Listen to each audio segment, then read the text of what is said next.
মক্কার কাফেররা আমার নবীকে বসতে দেয় নাই, দাঁড়াতে দেয় নাই, খাইতে দেয় নাই, চলতে দেয় নাই, হাঁটতে দেয় নাই, উঠতে দেয় নাই, বসতে দেয় নাই।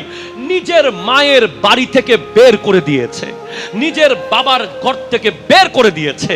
অথচ আমার নবী মক্কা বিজয়ের দিন 10,000 সাহাবা নিয়ে যখন মক্কায় প্রবেশ করছেন, আমার নবীর কাছে অল কাইন্ড অফ পাওয়ার্স ছিল, আমার নবীর কাছে অল কাইন্ড অফ সোলজার্স ছিল।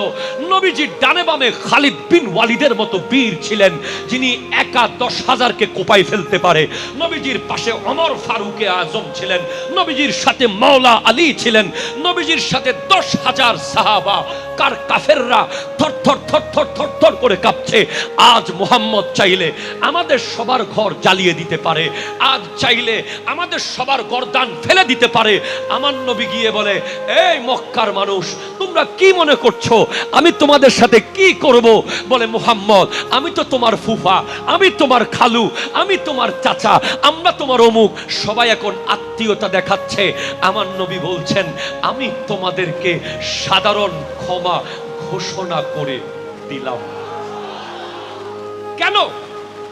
We deserve your punishment. আমরা শাস্তি ডিজার্ভ করি। হযরত আবু সুফিয়ান বলছেন, তুমি আমাকে মারো, কাটো, এটা তোমার অধিকার, তোমাকে এত কষ্ট দিয়েছি। কিন্তু আমার নবী বলছেন, না না না, আমাকে তো আল্লাহ শুধু রাসূল বানান নাই। রাসূল is a very excellent position, so powerful position। রাসূল আল্লাহর পরের পোস্ট, এতটুকু এনাফ ছিল নবীজির জন্য।